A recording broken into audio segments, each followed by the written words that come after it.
الحمد لله نحمده ونستعينه ونستغفره ونعوذ بالله من شرور أنفسنا ومن سيئات أعمالنا من يهد الله فلا مضل له ومن يضلله فلا هادي له ونشهد أن لا إله إلا الله وحده لا شريك له ونشهد أن سيدنا وسندنا وحبيبنا وحبيب طبيبنا وطبيب قلوبنا প্রিয় ভাইরা আমার, কিয়ামতের কঠিন মুসিবতের সময় এই মাসুম বাচ্চাদের ব্যাপারে হাদিস শরীফে ঘটনা আসছে। মাসুম বাচ্চারা তাদেরকে যখন আল্লাহ তাআলা জান্নাত দিবেন, যাও তোমরা জান্নাতে চলে যাও, মাসুম বাচ্চা বলবে রব্বুল আলামিন, ছোট সময়ে মায়ের কোল থেকে চলে এসেছি।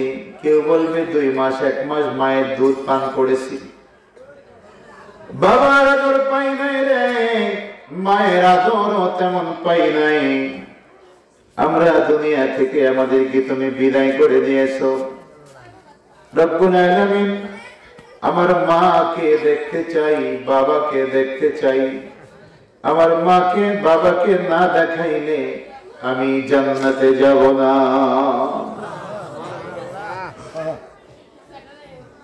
হাদিস শরীফে আসছে, আল্লাহ রাব্বুল আলামিন ফেরেশতাদেরকে দিয়া তার মা বানাইবে,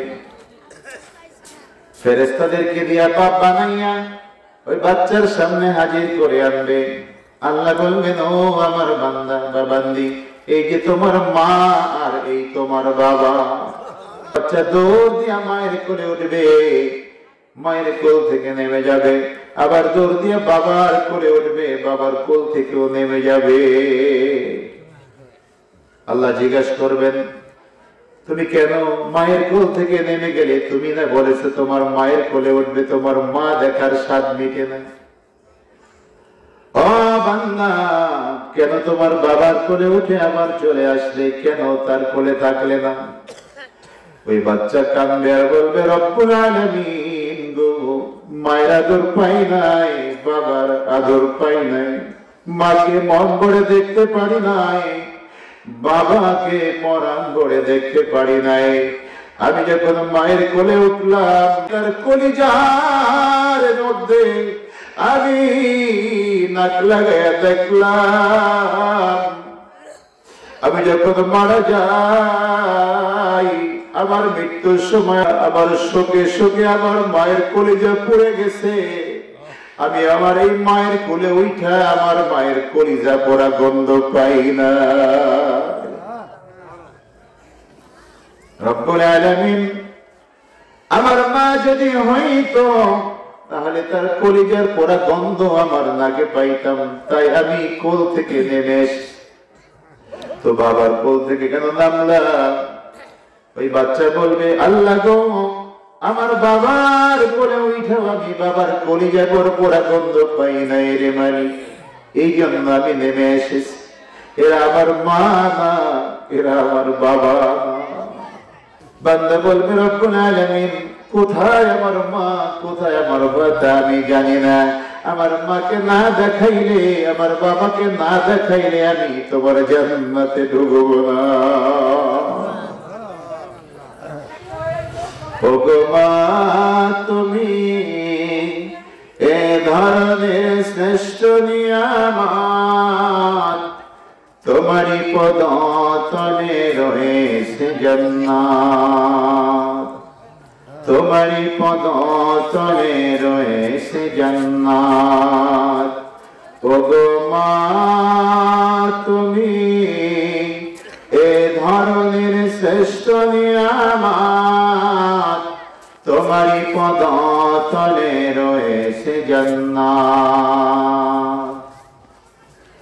এই দুনিয়া থাকতো যদি ফুল পাখিহীন, এই দুনিয়া থাকতো মায়ামহীন, যদি না পেত তোমার, যদি না পেত তোমার মায়ারি হাত, যদি না পেত তোমার মায়ারি হাত। ওগো মা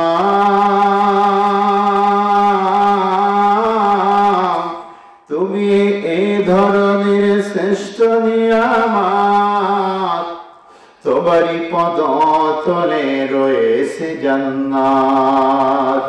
বলেন তোমারই পদতলে রয়েছে জান্নাত, ঠিক কিনা বলেন?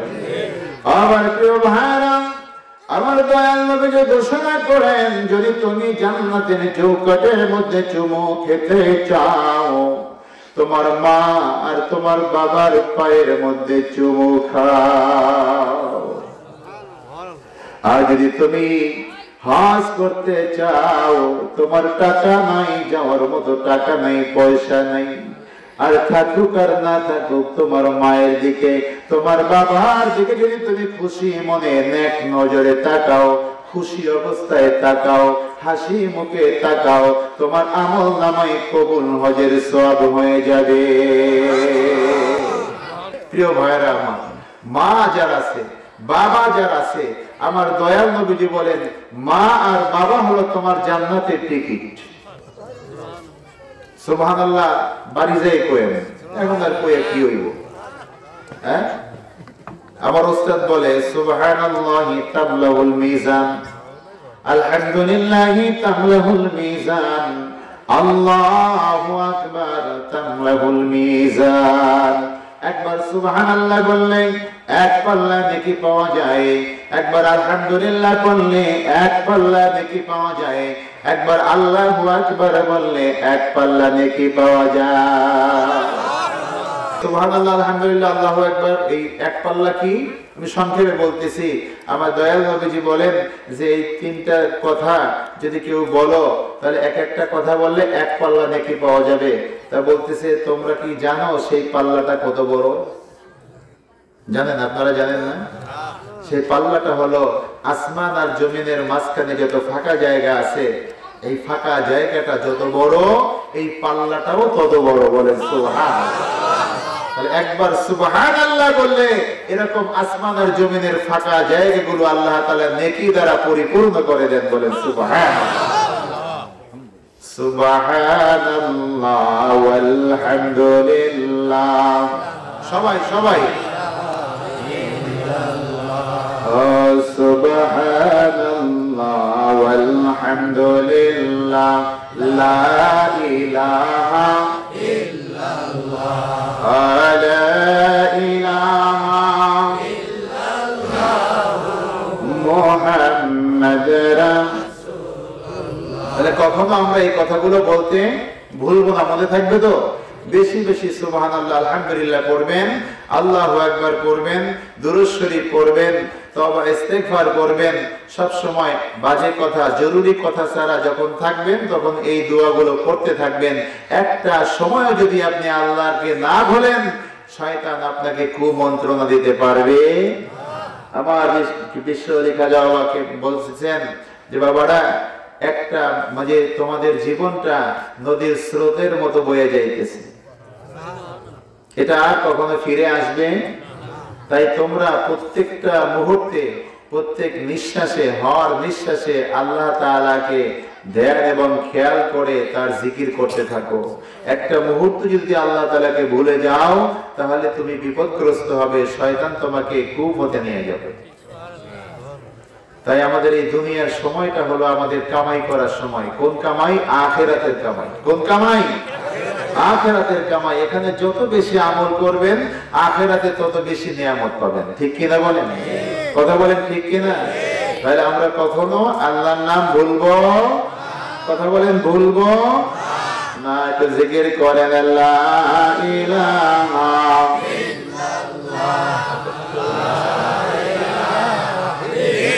ইল্লাল্লাহ লা ইলাহা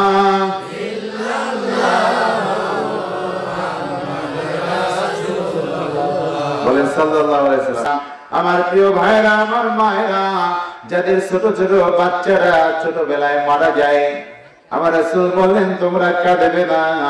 হাসরের ময়দানে ওই বাচ্চা ওই মাতার মার বাবাকে না নিয়ে জান্নাতে যাবে না। তাহলে ছোট বাচ্চা যাদের মারা যায় তারা ভাগ্যবান। ঠিক কিনা বলেন? কথা বলেন ঠিক কিনা? যদি আপনি ধৈর্য ধরতে পারেন, আপনি যদি বেশি মাতম না করেন, কান্নাকাটি না করেন, আপনি যদি ধৈর্য ধারণ করেন যে আল্লাহ তাআলা দিয়েছিল, আল্লাহ আবার নিয়ে গেছে, এভাবে যদি ধৈর্য ধরেন, কিন্তু আপনার এই যে সন্তান হারানো বেদনা, সন্তান হারানো যন্ত্রণা আর কষ্ট, এটা আপনি আর আল্লাহ ছাড়া আর কেউ বুঝবে না, আর বোঝানো যায় না। এই কষ্টের কোনো মাপকাঠি নাই, যে কয় ইঞ্চি এটা মাপা যায় না, কয় কেজি এটা ওজন করা যায় না, সাদা না কালো এটাও দেখা যায় না, এটা শুধু অন্তরে অনুভব করা যায়। ঠিক কিনা বলেন? এই ঘটনার মধ্যে কিন্তু আসছে, ওই বাচ্চা বলে আল্লাহ রে, আমার মা, আমি যখন মারা যাই, আমাকে যখন তুমি নিয়ে আসো, আমার মা আমার শোকে শোকে আমার মায়ের কলিজাটা পুড়ে ছাই হয়ে গেছে, আমি তো সেই মায়ের কলিজা পোড়া গন্ধ এর মধ্যে পাই না, আমি কেন তার কোলে থাকি? রব্বুল আলামিন, কোথায় আমার মা, কোথায় আমার বাবা, এনে দাও।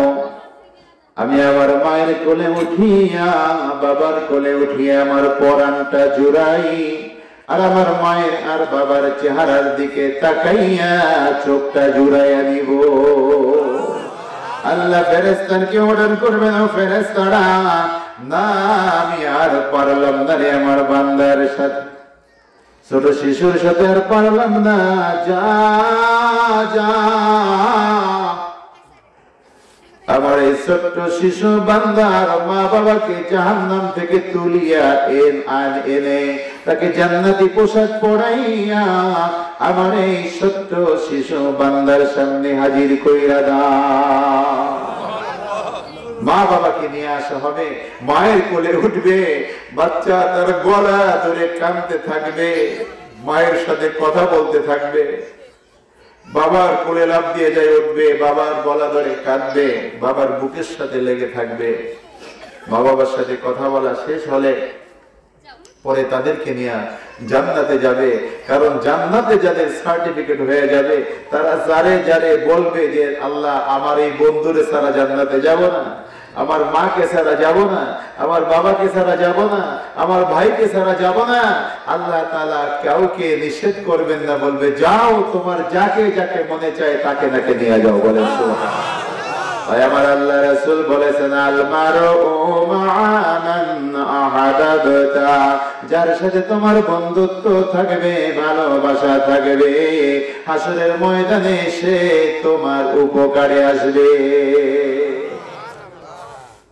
জান্নাতের মধ্যে আল্লাহ তাআলা জান্নাতীদেরকে সব নাজ নিয়ামত দিবেন, হুর দিবেন, গিলমান দিবেন। জান্নাতের মধ্যে যা কিছু আছে এই দুনিয়ার কোনো কিছুর সাথে তার কোনো তুলনা চলে না। বলেন সুবহানাল্লাহ। আমাদের মায়ের পেটের মধ্যে যখন আমরা ছিলাম, আমাদের খাদ্য ছিল নাপাক রক্ত। কি ছিল? কথা বলেন না কেন? নাপাক রক্ত। সেটা আল্লাহ তাআলা এই জবান দিয়া খাওয়ান নাই, কারণ এই জবান দিয়ে আল্লাহর ইবাদত করতে হবে। সুবহানাল্লাহ। কারণ আল্লাহ মায়ের নারীর সাথে নারী মিলাইয়া, আমাদের নারী দিয়া আল্লাহ তাআলা আমাদেরকে রক্ত দিয়ে বড় করেছে। ঠিক কিনা বলেন? জবান দিয়া আল্লাহ তাআলা খাওয়ান নাই, মানে ওই রক্ত খাওয়ান নাই, কারণ এটা নাপাক রক্ত ছিল। এই জন্য তিনি আমাদেরকে নারী এই রক্ত দিয়া তিনি বড় করেছেন। কিন্তু এই জবানটা রেখে দিয়েছেন কেন? এই জবান দিয়ে আমরা কার ইবাদত করব? আল্লাহর ইবাদত করব। কিন্তু আমরা তো সে আল্লাহ তাআলারে ভুলে গেছি, ঠিক কিনা বলেন? হ্যাঁ, তো জান্নাতের মধ্যে এমন খাবার আল্লাহ তাআলা দিবেন, এমন সুন্দর নেয়ামত দিবেন, এই দুনিয়ার সবচেয়ে ভালো খাবার যে আমরা মনে করি কোরমা, পোলাও, গোশত, বিরিয়ানি, তিহারি, রোস্ট, যা কিছু আছে সবচেয়ে ভালো খাবার যদি জান্নাতের খাবারের প্লেটের মধ্যে লাগে, তাহলে জান্নাতের খাবার সহ ওই প্লেটটা ফেলে দিবে, জান্নাতীরা সেই খাবার আমরা খাবো না।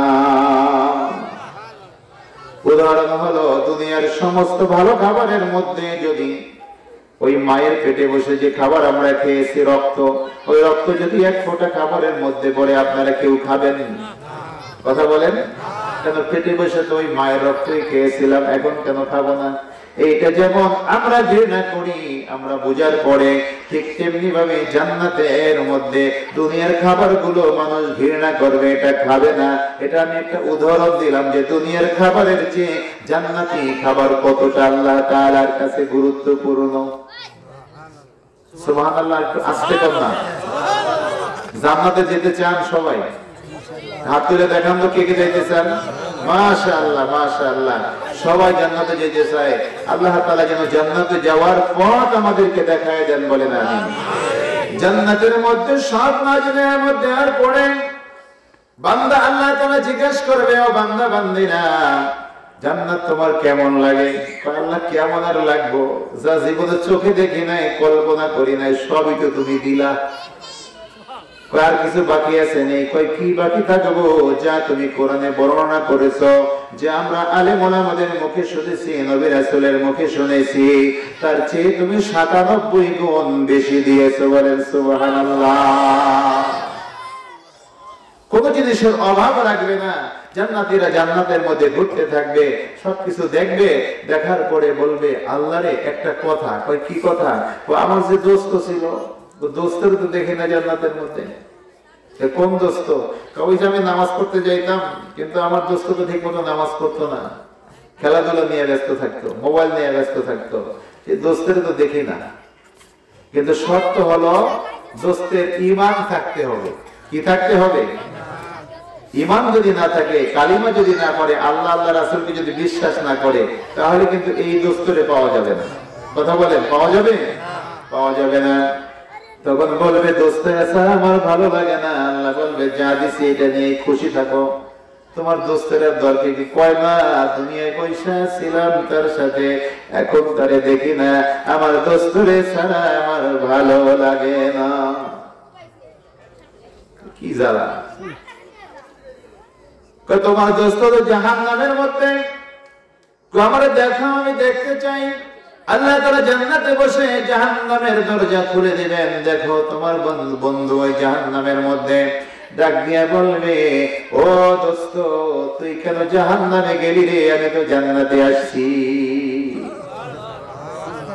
কোরআন শরীফের মধ্যে আল্লাহ তাআলা সেই কথা ঘোষণা করেছেন। ওই জাহান্নামে ওই দোস্ত ডাক দিয়ে বলবে, ক্বালু, সে বলবে, লাম নাকু মিনাল মুসাল্লিন।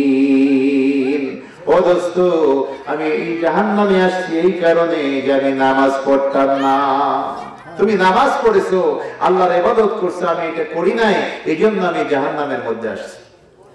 বলেন নাউজুবিল্লাহ। কিসের জন্য? ইমাম সাহেব কিন্তু বলছে, আমি শুনছি, ভালো ক্লিয়ার আওয়াজ বাড়ির ভিতরে শোনা যায় না, তারপরে শুনছি যে নামাজ সারা যাবে। ইমাম সাহেব বলছে না? কথা কথা কেন বলছে?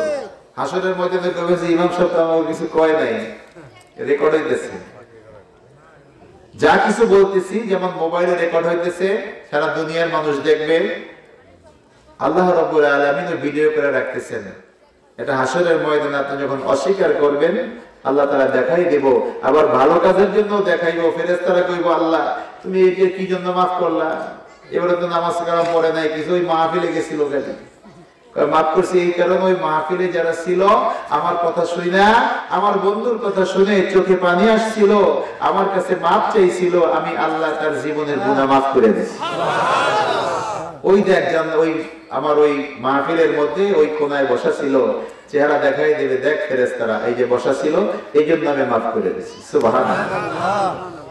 প্রিয় ভাইরা আমার, আল্লাহ রাব্বুল আলামিন কি বলবে? রব্বুল আলামিন তুমি যাই কও না কেন আমার দোস্তরে জাহান্নামে রাইখা আমার জান্নাতের মধ্যে ভালো লাগে না, আমার দোস্তরে উঠাইয়া দাও, জান্নাতে দিয়া দাও।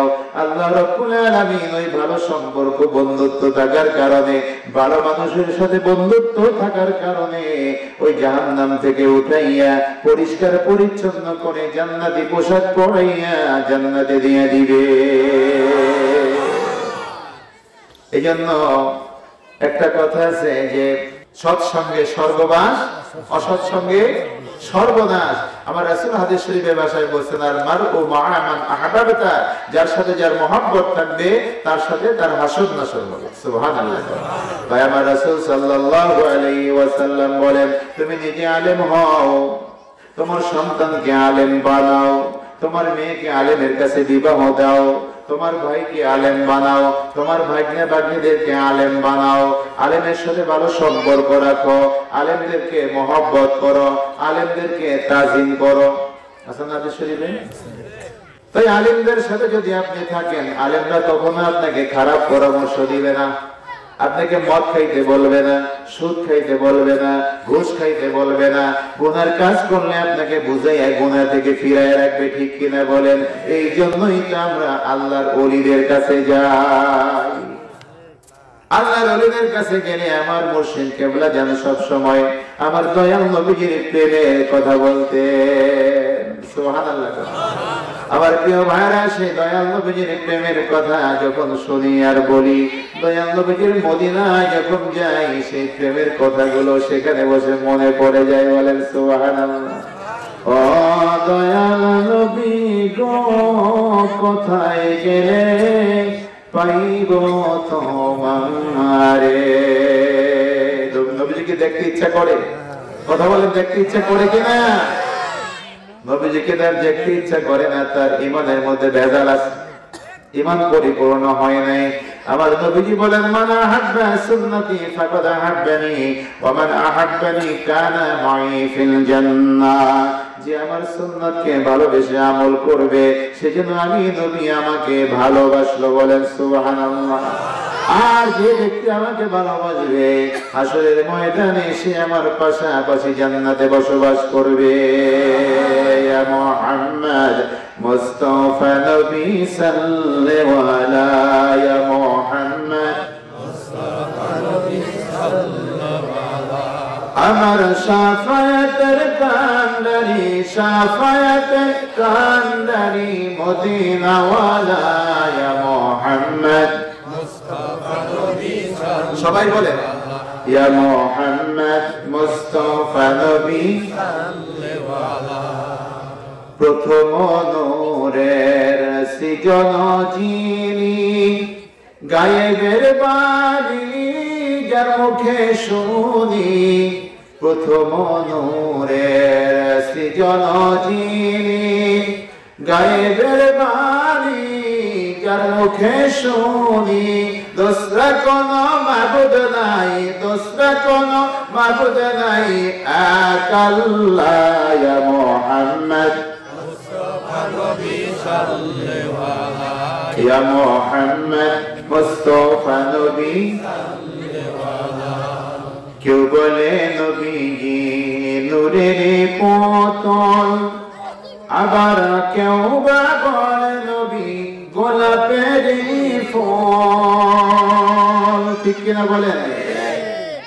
কেউ বলে নবীজি নূরের পুতুল, আবার কেউ বা বলে নবী গোলাপের ফুল। আরে নাই সে পুতুল, নাই সে গোলাপ, নূর আল্লাহ। ইয়া মুহাম্মদ মুস্তাফা নবী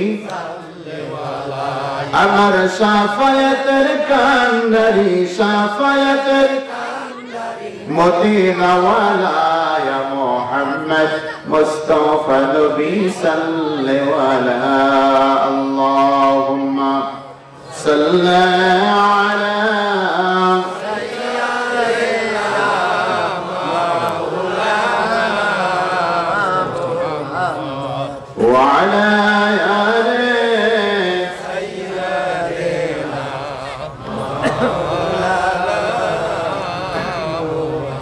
দিছে